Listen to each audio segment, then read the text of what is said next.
¿Qué tienen en común un Lamborghini, un Ferrari, un Nissan y un Bugatti? Todos tienen algo en común. Cambiaron para siempre la historia de los superdeportivos. Algunos fueron tan adelantados a su época que parecían sacados del futuro. Otros demostraron que no necesitabas gastar millones para competir contra los mejores.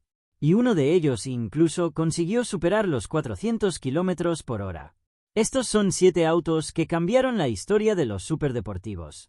Empezamos con uno que prácticamente ayudó a crear el concepto moderno de superdeportivo.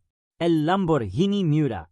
Cuando apareció en los años 60, muchos autos deportivos todavía utilizaban configuraciones más tradicionales.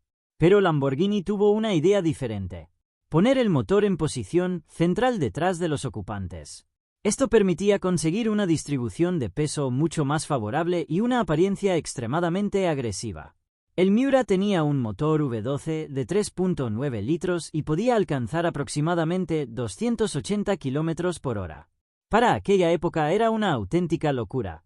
Y lo más importante, el Miura ayudó a establecer una fórmula que todavía utilizan muchos superdeportivos actuales. Motor central y diseño espectacular y prestaciones extremas. Ahora viajamos a los años 80, y aquí aparece un auto que parecía venir directamente del futuro. El Porsche 959.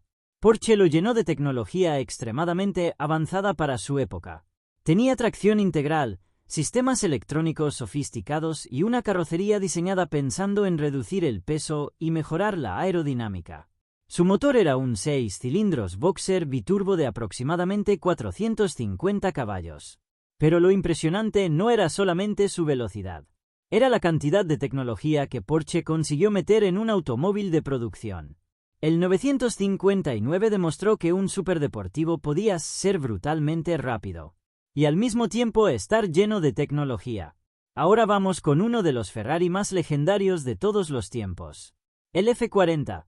Ferrari lo presentó en 1987 y su objetivo era bastante claro: crear un automóvil lo más radical posible. Tenía un motor V8 biturbo de 2.9 litros que producía alrededor de 478 caballos. Y gracias a su bajo peso, podía alcanzar aproximadamente 324 km por hora. Pero el F40 no buscaba ser cómodo. No buscaba ser silencioso. No buscaba tener una enorme cantidad de tecnología. Su filosofía era simple: menos peso, más potencia y una conexión directa con el conductor.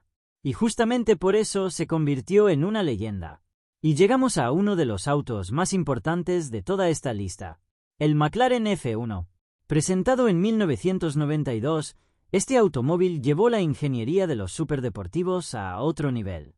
Su carrocería utilizaba fibra de carbono, algo extremadamente avanzado para un auto de producción de esa época. Pero hay algo todavía más curioso. El conductor se sentaba en el centro. Sí, no había conductor a la izquierda ni a la derecha. El asiento estaba justo en el medio. Y detrás de ellos había un enorme motor V12 atmosférico de BMW con más de 600 caballos. El resultado fue un automóvil capaz de alcanzar alrededor de 386 km por hora en determinadas condiciones y configuraciones. Durante años fue considerado uno de los autos de producción más rápidos del planeta. Y todavía hoy muchos lo consideran uno de los mejores superdeportivos jamás fabricados. Ahora viene uno que cambió las reglas del juego: el Nissan GT-R R35. Cuando apareció en 2007, tenía algo que sorprendió a todo el mundo: unas prestaciones capaces de enfrentarse a autos europeos muchísimo más caros. Su sistema de tracción integral y su sofisticada electrónica permitían aprovechar de manera impresionante la potencia del motor V6 biturbo. Y lo mejor, no costaba ni remotamente lo mismo que muchos de sus rivales. Por eso recibió un apodo que se hizo mundialmente famoso: Godzilla. El GT-R demostró que Japón podía construir un deportivo capaz de plantar cara a algunos de los nombres más importantes de Europa. Y por eso se convirtió en una auténtica leyenda. Ahora sí, vamos con uno de los autos que cambió completamente la definición de velocidad: el Bugatti Veyron. A principios de los 2000, Bugatti tenía una misión prácticamente absurda: crear un auto de producción capaz de superar los 400 km por hora. Para conseguirlo utilizaron un motor W16 de 8.0 litros con 4 turbocompresores. El resultado inicial era de aproximadamente 1001 caballos de potencia. Y finalmente el Veyron consiguió superar los 400 km por hora. Pero alcanzar esa velocidad no era simplemente cuestión de poner un motor enorme. Los ingenieros tuvieron que resolver problemas de aerodinámica, refrigeración, neumáticos y estabilidad. El Veyron demostró que un automóvil de producción podía alcanzar cifras que antes parecían propias de un prototipo de competición.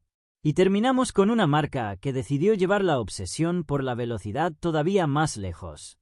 Koenigsegg. Y uno de sus modelos más impresionantes fue el Agera RS. Con un motor V8 biturbo y más de 1000 caballos de potencia, este hiperdeportivo consiguió cifras de velocidad impresionantes. En 2017 alcanzó una velocidad promedio de aproximadamente 447 km por hora en una prueba realizada en una carretera cerrada. Durante un tiempo, eso lo convirtió en uno de los autos de producción más rápidos del mundo. Y lo increíble es que Koenigsegg consiguió hacerlo con una empresa muchísimo más pequeña que gigantes como Ferrari, Porsche o Lamborghini. Desde el Lamborghini Miura hasta el Koenigsegg Agera RS, cada uno de estos autos cambió algo. El Miura ayudó a popularizar el motor central. El Porsche 959 llevó la tecnología a otro nivel. El F40 demostró que menos podía ser más. El McLaren F1 revolucionó la ingeniería. El GTR demostró que Japón podía competir con Europa. El Veyron rompió la barrera de los 400 km por hora. Y el Agera RS llevó la velocidad todavía más lejos. Pero ahora viene la pregunta: ¿cuál de estos 7 autos crees que cambió más la historia de los superdeportivos? Déjamelo en los comentarios. Y si te gustan los autos, los superdeportivos y sus historias, suscríbete a Motorazo para apoyarme.